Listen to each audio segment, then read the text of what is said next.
여러분 사랑합니다. 감사합니다. 승리하세요. 아멘. 우리 옆분들 인사합시다. 은혜 많이 받으세요. 우리 이 시간에 드림채플 또 카페스토리 로비에서도 예배드리는 분들에게 함께 인사를 드립니다. 하나님께서 오늘 이번 주일에 주신 말씀은 역대상 17장 16절부터 20절까지의 말씀, 역대상 17장 16에서 20절까지의 말씀을 한 목소리로 같이 읽습니다. 시작. 다윗 왕이 여호와 앞에 들어가 앉아서 이르되 여호와 하나님이여 나는 누구이오며 내 집은 무엇이기에 나에게 이에 이르게 하셨나이까. 하나님이여 주께서 이것을 오히려 작게 여기시고 또 종의 집에 대하여 먼 장래까지 말씀하셨사오니 여호와 하나님이여 나를 존귀한 자들같이 여기셨나이다. 주께서 주의 종에게 베푸신 영예에 대하여 이 다윗이 다시 주께 무슨 말을 하오리이까. 주께서는 주의 종을 아시나이다. 여호와여 주께서 주의 종을 위하여 주의 뜻대로 이 모든 큰 일을 행하사 이 모든 큰 일을 알게 하셨나이다. 여호와여 우리 귀로 들은 대로는 주와 같은 이가 없고 주 외에는 하나님이 없나이다. 아멘. 얼마 전 굉장히 큰 사건이 일어날 뻔했죠. 서울에서 유치원 건물이 붕괴가 되어서 정말 온 국민들을 탄식 가운데 빠뜨릴 수 있었던 큰 사건이 다행히 일어나지 않아서 얼마나 감사했는지 모릅니다. 그런데 그 건물이 무너질까 안 무너질까, 이상이 없는가 없는가를 이미 다 점검을 했다는데도 그렇게 되어져서 참 큰일 날 뻔했구나라는 생각을 하게 되어집니다.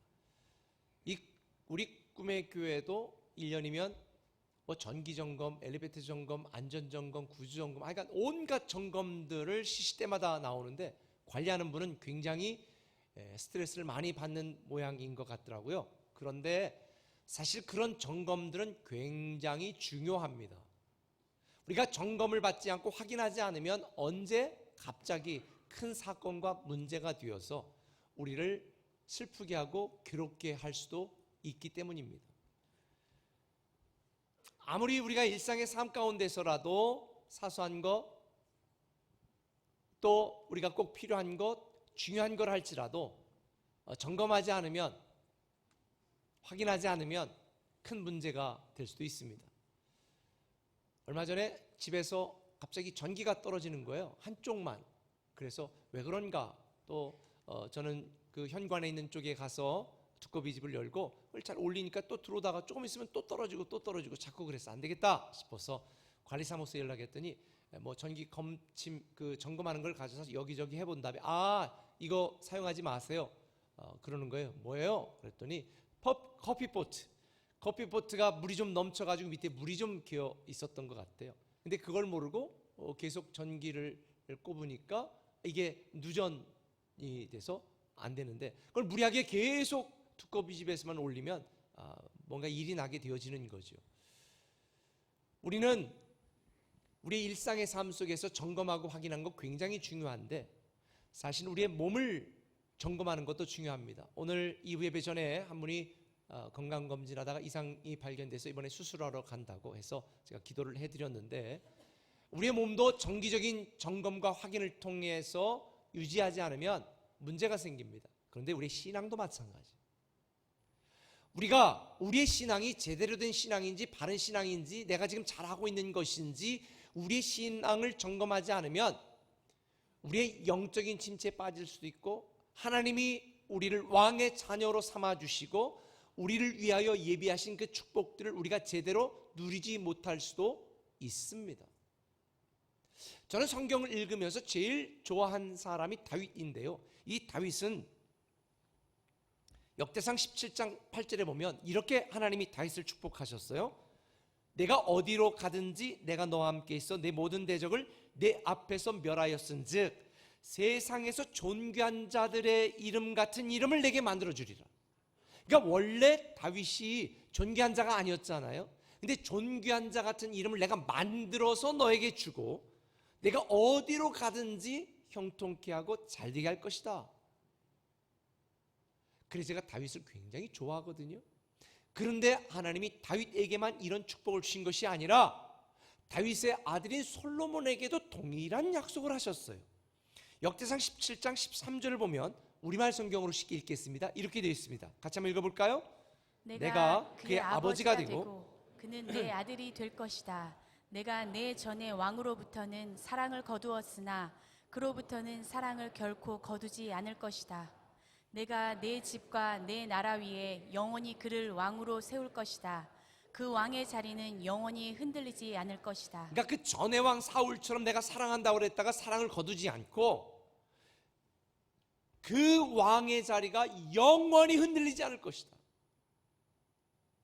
다윗뿐만 아니라 다윗의 아들과 그의 자손들까지 주는 축복, 하나님의 사랑을 거두지 않고 영원히 흔들리지 않게 하겠다. 세상에 이런 축복 한번 받고 싶지 않아요? 다윗은 굉장히 연약한 사람이었습니다. 실수가 많았습니다. 죄도 졌습니다. 문제도 많았습니다. 그런데도 불구하고 어떻게 이런 놀라운 축복과 특권을 계속 유지할 수 있었을까? 어떻게 하면 하나님의 마음에 합한 자라고 하는 칭찬을 받을 수 있었을까? 그 다윗이 누렸던 왕의 축복과 특권을 우리도 동일하게 계속 누리고 유지하려면 단지 일회용 축복으로 끝나는 것이 아니라 영원히 흔들리지 않는 이 영원한 축복과 특권을 누리려면 어떻게 될 것인가? 여러분의 신앙을 점검해야 됩니다. 문제는 하나님에게 있는 것이 아니라 우리에게 있거든요. 하나님에게 하자가 있는 게 아니라 우리의 신앙에 하자가 있지 않아요? 그래서 우리는 우리의 신앙을 점검해야 됩니다. 여러분의 신앙을 점검할 수 있는 두 가지 질문을 던져볼게요. 그 첫 번째 질문은 이것입니다. 은혜 아는 나로 살아가고 있는가? 지금 여러분은 하나님의 은혜를 아는 자로 살아가고 있는가? 이거를 질문을 던져보아야 됩니다. 오늘 본문 16절에 보면 다윗 왕이 여호와 앞에 들어가 앉아서 이르되 여호와 하나님이여 나는 누구이오며 내 집은 무엇이기에 나에게 이에 이르게 하셨나이까? 다윗은 지금 여기까지 인도하신 하나님께 감사하고 있습니다. 그러면서 말하는 거예요. 대체 제가 누구며 제 집안이 얼마나 대단하기에 하나님 저를 이렇게까지 축복하십니까? 다윗은 지금 자신이 누리고 있는 이 어마무시한 놀라운 축복과 특권이 자기의 공로나 자기의 실력이나 자기의 능력 때문에 그런 것이 아니라 전적인 하나님의 은혜 때문인 것을 알았습니다. 다윗은 평생 하나님께 은혜 받은 자, 은혜를 아는 자로 살아갔습니다. 하나님은 은혜를 알았던 다윗을 계속해서 축복하고 그 축복을 누리게 만드신 것입니다. 여러분, 저와 여러분이 알다시피 다윗은 본래가 목동이잖아요. 이스라엘에서 목동은요 하찮은 존재입니다. 정말 알아주지 않은 그런 존재들이었습니다. 왕이 될 만한 아무 조건을 갖추지 않았습니다. 한국말로 흙수저입니다. 그 어느 누구도 다윗을 기대하거나 훌륭한 인물이 될 거라고 생각하지 않았습니다. 심지어 아버지조차도. 그 아버지 이세 다윗을 별로 중요하게 여기지 않았습니다. 사울 왕이 범죄함으로 하나님이 사무엘에게 말해서 야, 내가 이세 아들들 중에서 왕을 선택할 것인데 이세에게 가서 그 아들들을 다 나오라고 해라. 그 중에 내가 왕을 하나 세우겠다. 이세가 얼마나 신났습니까? 아니 별 볼 일 없는 우리 가정에서 왕이 된다니 세상에. 그래가지고 아들들을 잘 시켜가지고 다 준비시켰습니다. 사무엘에 와서 묻습니다. 하나님 첫 아들입니까? 아니. 둘째 아들입니까? 아니. 셋째입니까? 아니. 이래가지고 있는 모든 아들을 다 하나님께 물었는데 아니라는 거예요. 이게 어찌 된 일인가? 사무엘이 묻습니다. 야, 너 아들 또 있냐? 아, 있긴 있어요. 그런데 지금 지금 들에서 양치고 있는데 걔는 별 볼 일 없어요. 걔 뭐 오라고 할 것도 없는데요. 오라고 그래라. 아버지도 인정하지 않았던 다윗 드디어 꾀죄죄한 모습으로 양을 치다가 냄새나는 모습으로 왔는데 하나님이 이세 아들 다윗을 보니 내 마음의 앞에서 내가 그를 왕으로 세울 것이다. 아버지도 인정하지 않고 사회적으로도 별 볼 일 없었던 다윗, 자기 자신이 얼마나 하찮은 자인 줄을 알고 있었어요. 그런데 하나님이 나를 왕으로 세우셨으니 나는 하나님이 은혜 받은 자구나, 은혜를 아는 삶을 평생 살아갔습니다. 은혜 아는 자로 살았습니다. 17절에도 보니까 주여 나를 왕으로 세우신 것을 작은 것으로 여기시고 나의 집에 대하여 먼 장래 일까지 말씀하시고 나를 존귀한 자같이 여기셨사오니 세상에 어떻게 이렇게 나에게 은혜를 주실 수 있습니까? 다윗은 하나님의 은혜를 아는 자로 살아갔습니다. 오늘날 우리의 삶 가운데 진짜 문제는 내 실력이 부족한 것도 아니고 내 능력이 없는 것도 아니고 내 계획대로 되지 않는 것이 아니라 하나님이 우리에게 얼마나 많은 은혜를 베풀어 주셨는지 은혜를 모른 채 완악해서 내 실력으로 여기까지 온 줄 알지요? 내 능력으로 이렇게 된 줄 알지요? 내 학벌 때문에 된 줄 알죠? 착각하지 마세요. 하나님의 은혜가 아니면 우리는 단 한순간도, 인생의 한 장면도 버틸 수 없는 연약한 존재입니다. 그래서 하나님은 교만한 자를 사용하지 않는 거예요. 여러분이 잘나서 여기까지 온 게 아니에요. 여러분이 공부해서 고시 합격해서 청사에 근무할 수 있다고요? 천만의 말씀이요. 여러분들보다 공부 잘하는 사람 더 많습니다. 똑똑한 사람 더 많습니다. 잘난 사람 더 많습니다. 그런데 하나님이 은혜를 베푸셨어요. 이런 하나님의 은혜를 아는 자로 우리는 살아갈 때에 하나님이 우리에게 주신 놀라운 축복을 계속해서 누리며 살아갈 수 있는 거예요. 이스라엘 백성들이 노예 족속이었다만, 애굽에서 노예 족속이었는데 하나님이 선택하시고 선민으로 만드셨잖아요. 그런데 왜 그들이 버림받았을까요? 은혜를 몰랐습니다. 자기들은 은혜를 받은 백성이라는 사실을 모르고 은혜 아는 백성으로 살아가지 않았습니다. 하나님은 한탄하십니다. 이사야 1장 3절에 이렇게 말씀하세요. 현대인의 성경으로 보면 소도 자기 주인을 알고 나귀도 자기 주인의 구유를 알건만은 이스라엘은 알지 못하고 내 백성은 깨닫지 못하는도다. 하물며 짐승도 자기 주인을 아는데 우리는 우리를 구원하시고 여기까지 오게 하신 하나님의 은혜를 몰라요. 제가 얼마 전에 우리 장로님들하고 이야기하다 한 장로님이 5년 전에 유기견을 하나를 사다가 잘 키우겠는데 그 개한테 지금 뒤꿈치 물려가지고 병원 가가지고 주사 맞았다.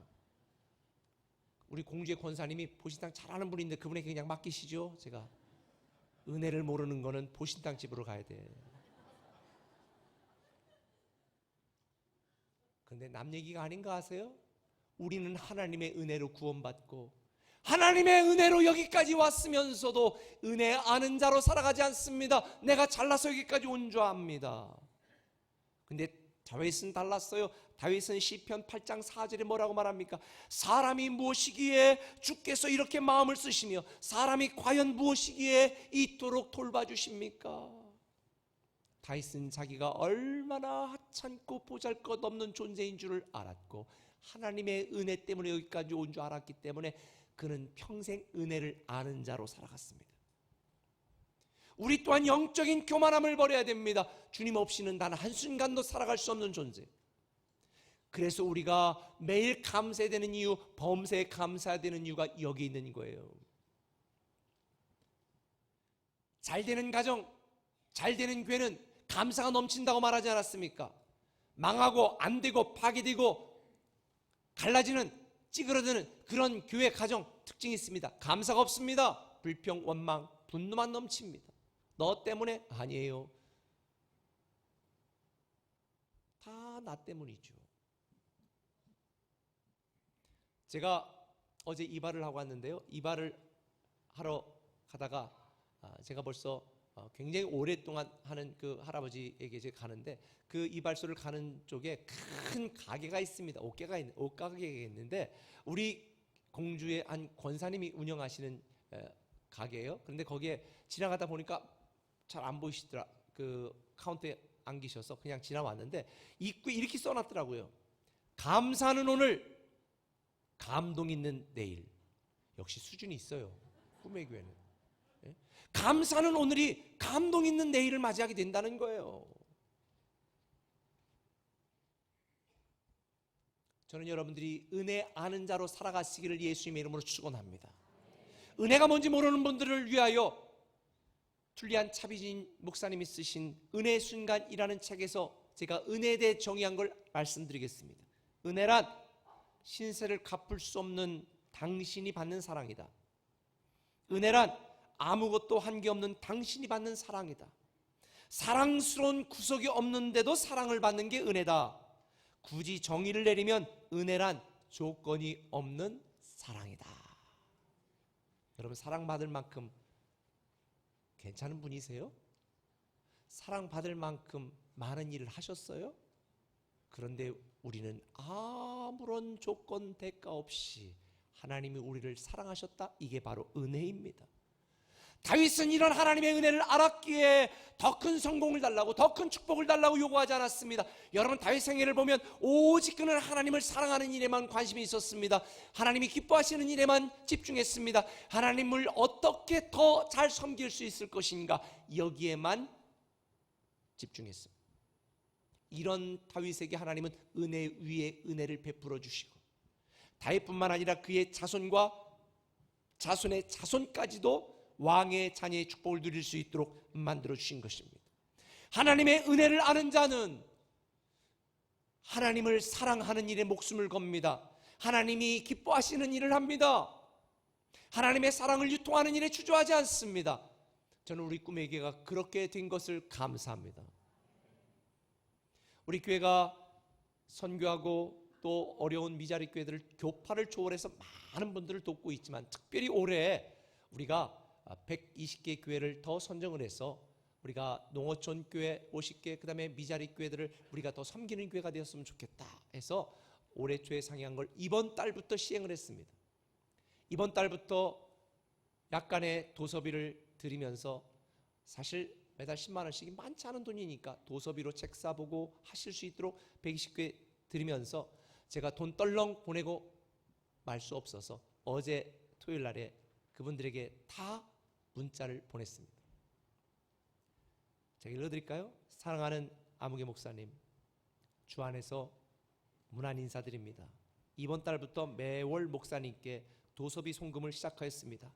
금액은 너무 약소하지만 목사님을 위해 기도하는 마음은 하늘 같습니다. 치열한 목회 현장에서 사투를 벌이고 계신 목사님께 가능한 오랫동안 곁에서 힘이 되고 싶습니다. 그렇게 되도록 기도해 주십시오. 저도 가난한 목사들로 자라고 목회하면서 총 4번의 개척 과정을 거치며 모든 것 다 포기하고 죽고 싶었던 적도 있었습니다. 그러나 다른 사람에게 도움을 받아본 적이 없습니다. 너무 외롭고 힘들었습니다. 이런 저의 상처가 사명이 되어 누군가 단 한 사람에게라도 다른 분에게 희망의 씨앗이 되고 싶었습니다. 저의 기도와 사랑의 마음이 목사님께 전달되어 그래도 다시 시작할 수 있는 용기가 되기를 기대합니다. 앞으로 교회 성장에 필요한 목회 자료가 있다면 제 이메일로 연락 주십시오. 가능한 제공할 수 있도록 하겠습니다. 다음 주 108자 정기총회가 개최됩니다. 우리 교단이 새로운 미래로 함께 나아갈 수 있도록 기도해 주십시오. 이렇게 문자를 보냈어요. 제가 9시 반쯤 보냈는데 10시까지 문자가 답신으로 띡띡 오는데 한 80여 개가 오는데요. 그중에 첫 번째 온 문장 답자를 제가 읽어드릴게요. 존경하는 하나님 목사님, 감사합니다. 총회 준비로 바쁘실 텐데 신경 써주셔서 감사합니다. 지치고 힘들고 외롭다는 생각에 혼자 앉아있는 시간에 목사님의 메시지를 보았습니다. 갑자기 울컥하는 마음으로 주님을 바라봅니다. 감사합니다. 다시 한번 자신을 추스리는 시간이었습니다. 주님의 마음을 느끼게 해주셔서 진심으로 감사드립니다. 평안한 시간을 기도합니다. 총회에서 뵙겠습니다. 그리고 이제 문자들이 많이 와서 말씀 준비하고 저도 묵상을 하고, 그리고 이제 제가 어제 1시쯤 가까이 돼서 집으로 가는데 마지막으로 문자를 제가 이렇게 쭉 봤어요. 마지막 문자 이런 답장이 또 하나 와 있어요. 감사합니다 목사님. 아무도 알아주지 않는다 생각했었는데 목사님 기도 안에 저와 우리 교회가 있는 줄 정녕 몰랐습니다. 감사합니다. 너무너무 감격스럽습니다. 이 말을 탁 듣는데 이게 하나님이 나에게 하시는 말씀이구나. 나에게. 우리는 때때로 인생을 살면서 나는 최선을 다해 살고 있는데 힘들구나, 견디기 어렵구나, 답답하구나, 하나님이 나를 버리셨나? 잊으셨나? 이런 생각이 들 때도 있을 것입니다. 그런데 꼭 기억하세요. 아무도 알아주지 않는다 생각했는데 저와 여러분과 우리 가정과 교회는 하나님의 계획 안에 있고 하나님의 사랑 안에 있고 하나님의 은혜 안에 있다는 사실. 할렐루야. 저는 이 말씀이 하나님이 저에게 주시는 말씀으로 받아들였습니다. 아무도 알아주지 않는다 생각했는데 하나님의 계획 안에 하나님의 은혜 안에 내가 있구나. 아마 여러분들 중에도 그런 분이 있을지 모르겠어요. 아무도 알아주지 않아도 하나님의 계획과 사랑과 축복 안에 여러분과 여러분의 자녀와 여러분의 인생이 있는 줄 믿으시길 바랍니다. 우리는 이런 하나님의 은혜를 아는 자로 살아가야 되는 것입니다. 은혜를 알면 사랑으로 살아가고 은혜를 알면 사명을 따라 살아갑니다. 은혜를 받은 나로 오늘을 감사하며 살아가면 감동 있는 내일을 경험하게 될 줄 믿으시면 아멘.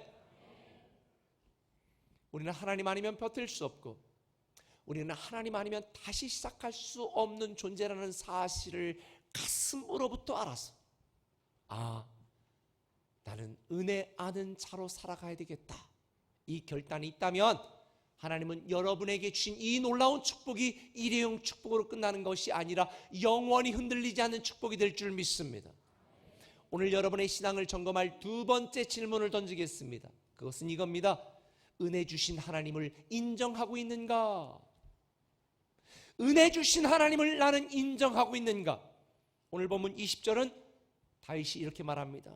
여호와여, 우리 귀에 들은 대로는 주와 같은 이가 없고 주 외에는 하나님이 없나이다. 나에게는 하나님 외에 다른 사람이 없습니다. 다른 신이 없습니다. 은혜 주신 하나님을 나는 인정하고 은혜 주신 하나님만 바라보고 의지하겠습니다. 이게 다윗의 고백이었습니다. 그래서 다윗은 그의 삶 속에 가장 우선순위가 하나님이었습니다. 그 어떤 순간에도 그는 하나님을 인정하는 삶을 살았습니다. 제가 이 역대상을 쭉 읽어보고 묵상하는 지금 과정 중에 한 가지 발견한 게 있습니다. 오늘 17장에는 하나님이 다윗에게 축복하고 축복의 결과들에 대해서 쭉 말씀하고 있는데 이 16장은요, 뭐가 기록되어 있는 줄 아세요? 다윗이 은혜 주신 하나님을 인정하고 고백하고 찬양하는 내용이 16장의 내용입니다. 16장에 하나님이 먼저 다윗이 하나님을 인정하고 하나님을 높여드렸을 때에 이에 감동하신 하나님이 밤늦게 나단 선지자를 보내어 다윗에게 말하는 것입니다. 내가 나를 인정하는 너를 보았고 너의 마음을 알았으니 이제 너가 잘 되는 것은 두 번째고 내 아들 솔로몬 존귀한 이름을 내가 만들어줄 것이고 그 자손들까지 영원히 흔들리지 않는 축복을 누리게 될 것이다. 그래서 다윗은 이렇게 말하잖아요. 하나님, 대체 내가 무엇이간데, 대체 내가 어떤 존재길래 나를 이렇게 축복하십니까? 은혜 주신 하나님을 인정한 다윗, 16장에 보면 그날에 다윗이 아삽과 그의 형제를 세워 먼저 여호와께 감사하게 했고 노래하게 했고 찬양하게 했고 그의 성호를 자랑하게 했고 여호와를 구하는 자마다 마음이 즐거울 거라고 그의 능력을 구하라고 하나님께 예배하고 찬양하는 예배자 다윗, 은혜 주신 하나님을 인정했던 다윗. 하나님은 그 밤에 나단 선지자를 급히 보내 다윗을 축복하신 것입니다. 본문 18절에 보면 다윗은 이렇게 말합니다. 나는 주님의 종입니다. 만왕의 왕이신 하나님의 종입니다. 그는 평생 하나님의 종으로 살기를 원했습니다. 그런 다윗을 하나님은 자손 대대로 왕의 자녀의 특권과 자격을 누리게 하신 것입니다. 성경은 말합니다. 범사의 그를 인정하라. 그러면 내 길을 지도하시리라. 그래서 역대상 17장 8절에 보면 하나님은 다윗에게 이렇게 약속하십니다. 저와 여러분에게 주는 약속으로 받읍시다. 시작. 내가 어디로 가든지 내가 너와 함께 있어 내 모든 대적을 내 앞에서 멸하였은즉 세상에서 존귀한 자들의 이름 같은 이름을 내게 만들어 주리라. 내가 별 볼 일 없는 흑수저인 거 다 안다. 그런데 내가 이제 존귀한 이름 같은 이름을 만들어서라도 내가 너를 존귀하게 하겠다. 할렐루야. 그런데요, 이런 하나님의 약속이 약속으로 끝난 게 아니에요. 17장은 약속이죠. 그런데 이 역대상 18장 1절을 보면 이렇게 시작이 돼요. 그 후에 다윗이 하나님을 인정하고 하나님이 다윗에게 축복의 약속을 한 그 이후에 어떤 일이 일어난 줄 아세요? 18장 6절 한번 읽어봅시다. 시작. 다윗이 다메섹 아람에 수비대를 두매 아람 사람이 다윗의 종이 되어 조공을 바치니라. 다윗이 어디로 가든지 여호와께서 이기게 하시니라. 할렐루야. 어디를 가든지 이기게 하시니라. 너무 재밌잖아요. 그런데 18장 13절 그 다음 절에 보니까 이렇게 되어 있어요. 같이 읽어봅시다. 다윗이 에돔에 수비대를 두매 에돔 사람이 다 다윗의 종이 되니라.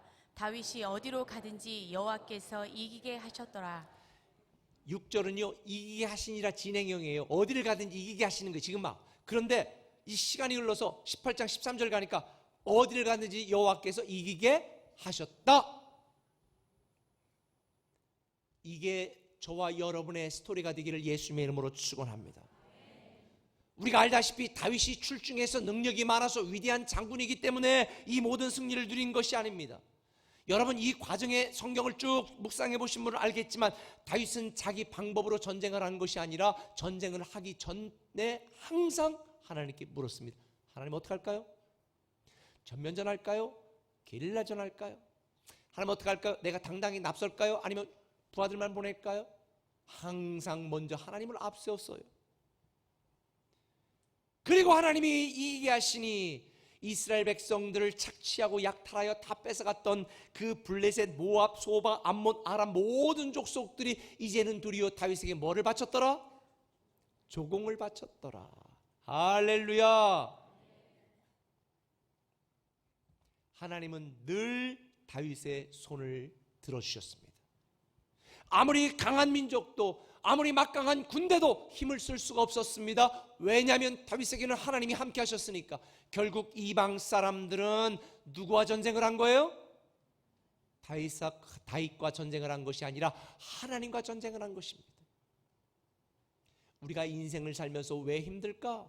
저도 왜 지칠까? 생각을 해보니까 내가 전쟁을 하려니까. 내가 아니에요.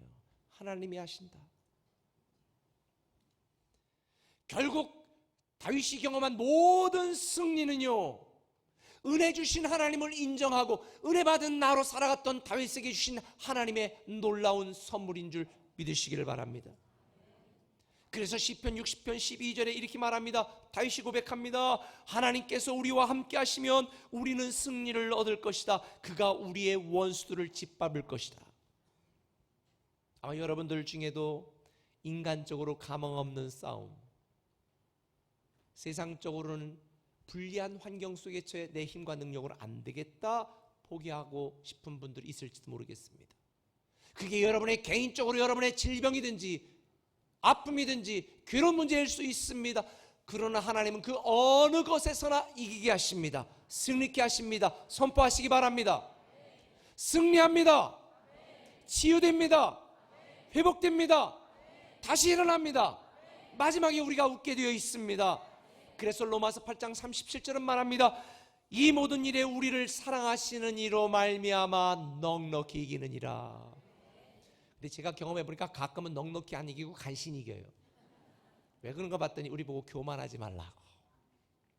넉넉히 이긴 분들은 감사하시고 간신히 이긴 분들은 더 감사하시기 바랍니다. 내가 한 게 아니라 누가 하셨다? 하나님이 하셨다.